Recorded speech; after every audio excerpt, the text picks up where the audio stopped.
Hello everyone, this is Vibhav Mishra. I welcome you all to exam code.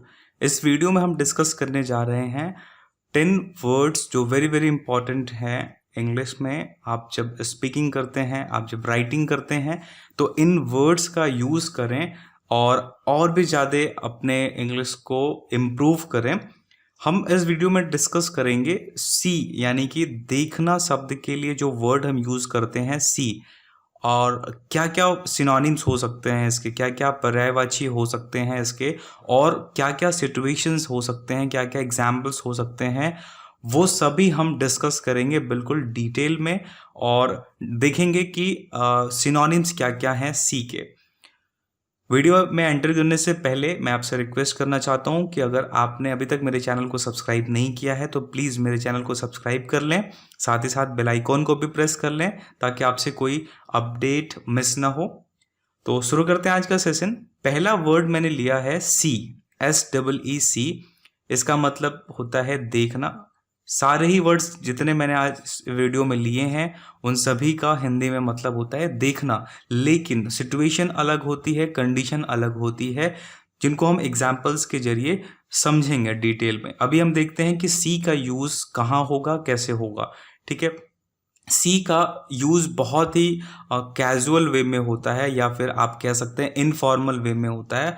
जैसे कि आप किसी चीज़ को रिकग्नाइज कर रहे हैं, ठीक है, आप चुपचाप अपने कमरे में बैठे हैं, आपको आपके सामने आपका लैपटॉप दिख रहा है, ठीक है, आपको ये दिख रहा है कि आपके फादर न्यूज़पेपर पढ़ रहे हैं, आपको ये दिख रहा है कि आपकी घड़ी है, ठीक है। तो ये जो सारी चीज़ें आपको दिख रही हैं ये अनइंटेंशनली आप देख रहे हैं, आपका कोई इरादा नहीं है देखने का, ठीक है, वो सिर्फ सामने पड़ी हुई हैं तो आपको दिख रहा है, ठीक है। तो यहाँ पे हम यूज़ करेंगे सी का, विदाउट एनी इंटेंशन, और if you are not looking deliberately, अगर आप जानबूझकर नहीं देख रहे हैं तो आप यूज़ करेंगे सी का, ठीक है।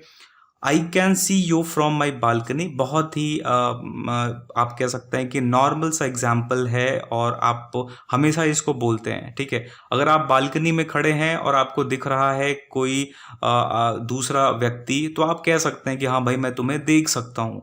या फिर अगर आप अपने बालकनी में खड़े हैं और नीचे गली में आपको ऐसा दिखता है कि भाई बहुत लोग जमा हुए हैं या फिर कुछ भी ऐसा, तो वो आप इंटेंशनली नहीं देखना चाहते, ठीक है, आप अपनी बालकनी में चुपचाप खड़े हैं और आपको वो सारी चीज़ें दिख रही हैं। आपको ये दिख रहा है कि आसमान में जो बर्ड्स हैं वो फ्लाई कर रही हैं, ठीक है, तो आप ऐसा इंटेंशनली नहीं देखना चाहते, आप जानबूझकर नहीं देखना चाहते। वहां पे हम यूज करेंगे सी का। Anyone can easily see the birds flying in the sky। जैसा कि मैंने आपको बताया, कोई भी बहुत आराम से देख सकता है, और वो बहुत ही इनफॉर्मल वे में अनइंटेंशनली देख सकता है कि बर्ड्स जो है वो फ्लाई कर रही हैं स्काई में। नेक्स्ट वर्ड है हमारे पास वॉच, ठीक है, ये भी देखना शब्द के लिए यूज किया जाता है। कब और कैसे किया जाता है? वन डायरेक्शनल यूज होगा इसका, मतलब एक डायरेक्शन में आप देख रहे होंगे और अटेंटिव होंगे। दूसरा कंडीशन क्या है? अटेंटिव होंगे, बहुत सावधानी से देख रहे होंगे। तीसरा कंडीशन है कि आप एक्टिव होंगे, और चौथा कंडीशन ये है कि जो भी चीज आप देख रहे होंगे उसमें कांस्टेंट चेंज देखने को मिलेगा, ठीक है। परफेक्ट एग्जांपल इसका है कि अगर आप अपने लैपटॉप में या फिर अपने टीवी में कोई मूवी या वेब सीरीज देख रहे हैं, ठीक है, तो उस केस में आपको हमेशा यूज करना होता है वॉच। आप कभी नहीं यूज करते सी, आई एम सीइंग या फिर आई कैन सी, ये सब नहीं यूज करते आप जब टीवी या फिर लैपटॉप स्क्रीन की बात होती है, क्योंकि आप वहां पे वन डायरेक्शनल देख रहे होते हैं, बिल्कुल आप अपने टीवी के स्क्रीन पे या लैपटॉप के स्क्रीन पे देख रहे होते हैं, ठीक है, और बहुत ही अटेंटिव एक्टिव होकर देख रहे होते हैं, और जो चीज़ आप देख रहे होते हैं उसमें कांस्टेंट चेंज देखने को मिलता है, यानी कि एक सीन के बाद दूसरे सीन का आप वेट करते हैं, आप उसको बहुत ही ईगरली देखते हैं, ठीक है। और क्लाइमेक्स के बारे में आप देखते हैं कि भाई कब क्लाइमेक्स आएगा, मतलब ये सारी चीज़ें आपके सामने हो रही होती हैं और वो एक कांस्टेंट चेंज देखने को मिलता है। तो यहाँ पे आप करेंगे यूज वॉच का। My father is watching television, मैंने जैसा कि बताया आपको कि टेलीविजन के सेंस में बहुत ही परफेक्ट एग्जाम्पल होता है वॉच का, ठीक है। टेलीविजन जहाँ पे भी आ जाए आप वॉच लगा देंगे सीधा सीधा। She is watching the kids play. Kids play इसलिए क्योंकि जब आप बच्चों को खेलते हुए देखते हैं तो आप बहुत गौर से देखते हैं उनको, सिर्फ उनकी तरह आपकी निगाहें होती हैं क्योंकि वो बहुत क्यूट होते हैं। और आप जब उनको देख रहे होते हैं तो बिल्कुल ऐसा दिख रहा होता है कि भाई कोई फिल्म चल रही है आपके आसपास, ठीक है। तो आप यूज करते हैं वॉच का। नेक्स्ट वर्ड है हमारे पास लुक। देखना के लिए ये भी यूज किया जाता है, लेकिन कब किया जाता है, ये मल्टी डायरेक्शनल हो सकता है, ठीक है। आप किसी भी डायरेक्शन में या फिर एक साथ कई डायरेक्शन में देख सकते हैं। दूसरा कंडीशन है कि आप अटेंटिव होते हैं, बहुत ही सावधान होते हैं, जैसा कि वॉच की कंडीशन में था। इसमें भी आप बहुत ही एक्टिव होके, बहुत अटेंटिव होके देख रहे होते हैं। इसमें आपको कांस्टेंट चेंज देखने को मिल भी सकता है और नहीं भी, ठीक है। आपको ऐसा लगेगा कि भाई कुछ परिवर्तन हो रहा है, या फिर आपको ऐसा लगेगा कि वो चीज़ बिल्कुल क्या है, स्थिर है, रेस्ट पोजीशन में है, ठीक है। एग्जाम्पल लेते हैं, I am looking into this matter.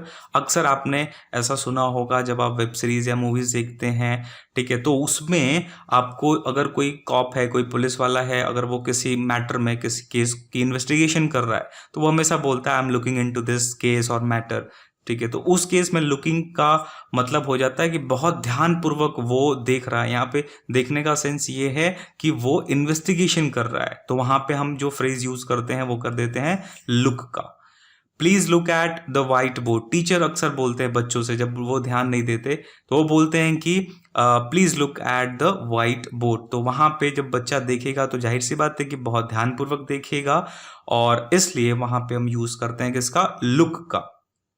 Next word है हमारे पास स्टेयर। स्टेयर का मतलब हिंदी में होता है घूरना। घूरने का अगर एग्जाम्पल मैं आपको दूं तो एक बहुत ही प्रैक्टिकल एग्जाम्पल है मेरे पास।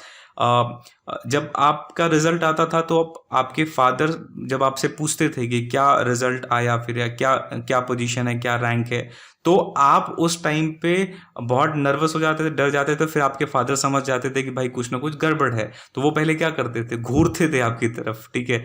मेरा एक्सपीरियंस बहुत ही बुरा रहा इस मामले में।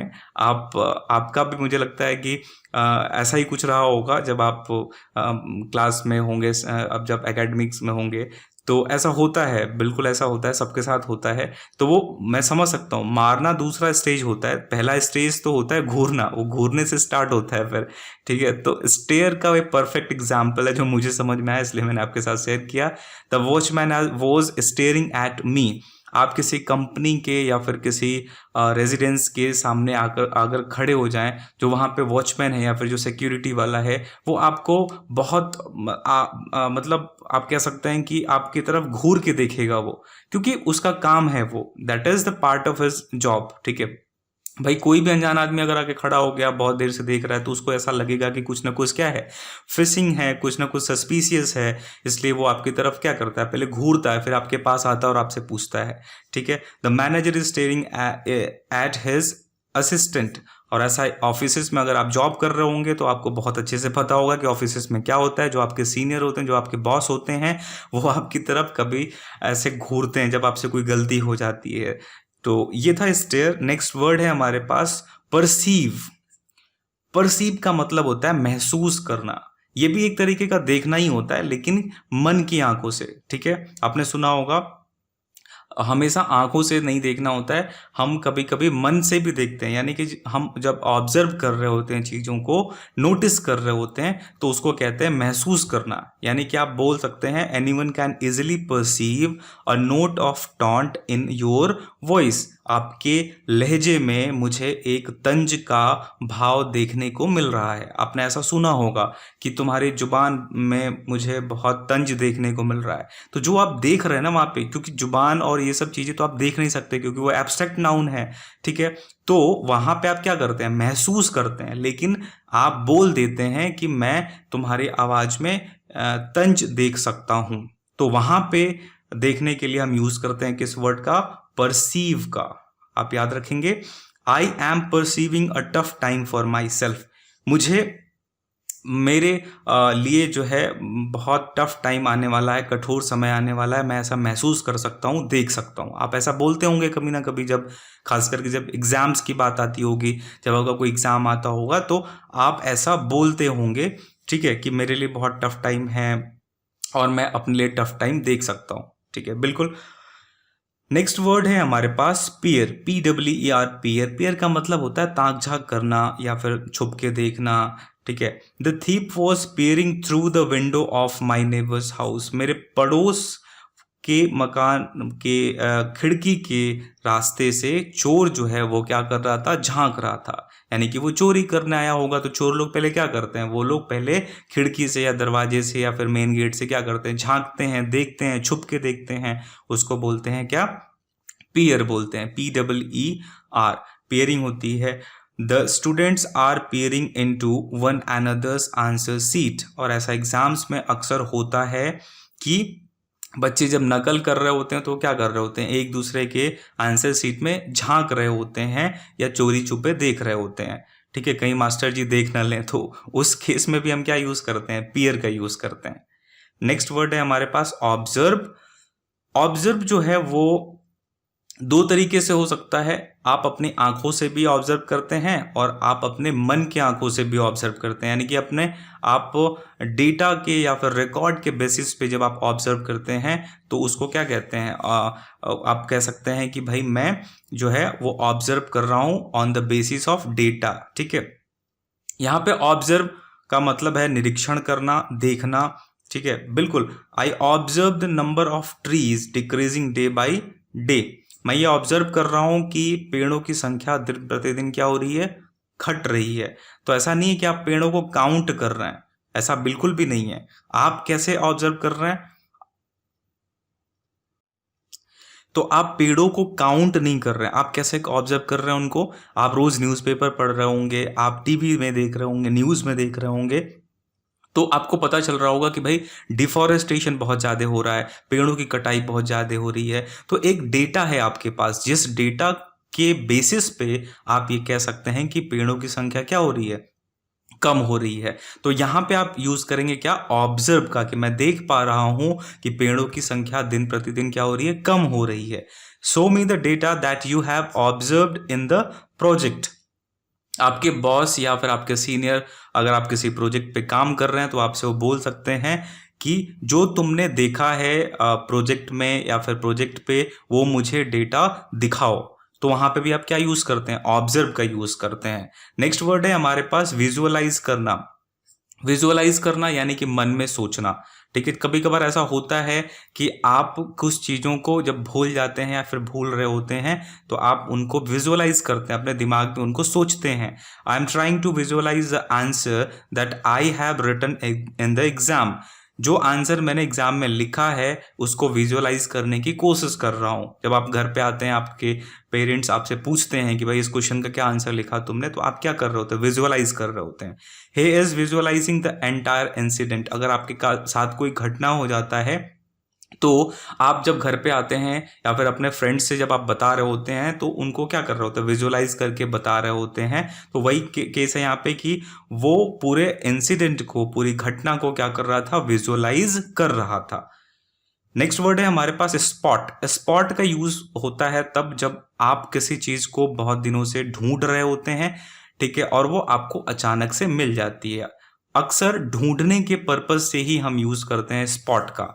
Rakesh spotted me in the market. Rakesh को मुझसे कुछ काम रहा होगा, वो कई दिनों से मुझे खोज रहा होगा और उसे मैं कहाँ मिल गया, मार्केट में मिल गया। तो यहाँ पे यूज होगा spot. Spot the error in this sentence. अगर आप इंग्लिश के क्लोज टेस्ट या फिर और पैरा जंबल करते होंगे तो वहां पे आपको ऐसा मिलता होगा देखने को। क्वेश्चन के ऊपर जो डायरेक्शन होता है ना, आपने नोटिस किया होगा, वहां पे एक लाइन लिखा होता है spot the error in this sentence. तो स्पॉट करने का मतलब कि आपको ढूंढना है वहां पे, ठीक है, आपको देखना है, लेकिन कैसे, ढूंढने के पर्पज से देखना है। तो यहां पे हम यूज करेंगे किसका, स्पॉट का। नेक्स्ट वर्ड है हमारे पास परलुस्ट्रेट। परलुस्ट्रेट का जो मतलब होता है वो इन्वेस्टिगेशन से होता है, थ्रू द बेसिस ऑफ, आप कह सकते हैं सर्वे या फिर डेटा या फिर डॉक्यूमेंट्स के बेसिस पे। The CBI has started the perlustration of the ministers scam. Minister के स्कैम घोटाले की जांच सीबीआई ने शुरू कर दी है। जब जांच या फिर आप कह सकते उस सेंस में देखने का जब आपको मिले कहीं रेफरेंस, तो आप यूज करेंगे परलुस्ट्रेट का, ठीक है। The data, this data needs to be perlustrated thoroughly. इस डेटा को थॉरली बहुत गहराई से देखने की ज़रूरत है। आपने कभी ऐसा सुना होगा, कोई डेटा है आपके पास और आपसे कोई बोलता है या फिर आपके सीनियर, आपके बॉस बोलते हैं कि इस डेटा को बहुत ही ध्यानपूर्वक देखो, तो उसका मतलब ये नहीं होता है कि आप उसको सिर्फ फिजिकली देखें। उसके देखने का मतलब होता है कि आप उन डेटा को क्या करें, स्टडी करें, उनको पढ़ें, उनको समझें और फिर अपने बॉस को या फिर सीनियर को एक्सप्लेन करें। तो ये होता है पर्ल्यूस्ट्रेट। तो ये थे आज के हमारे 10 वर्ड्स। अगर ये वीडियो आपको यूजफुल लगा होगा तो प्लीज़ इसे लाइक करें, अपने दोस्तों के साथ ज़रूर शेयर करें, मेरे चैनल को ज़रूर सब्सक्राइब कर लें, बेल आइकॉन को भी प्रेस कर लें। मेरे चैनल पे करंट अफेयर्स की सीरीज चल रही है जो रोज़ सुबह 4 बजे उसका वीडियो अपलोड हो जाता है। तो अगर आप किसी गवर्नमेंट एग्जाम की प्रिपरेशन कर रहे होंगे तो प्लीज़ मेरे चैनल को सब्सक्राइब कर लें और बेल आइकन को जरूर प्रेस कर लें ताकि आपको रोज़ सुबह करंट अफेयर्स की नोटिफिकेशन मिल सके। ऐसी ही और वीडियोज़ के लिए बने रहिए मेरे चैनल के साथ। मिलते हैं आपसे नेक्स्ट वीडियो में। Till then take care, bye bye, thanks for watching.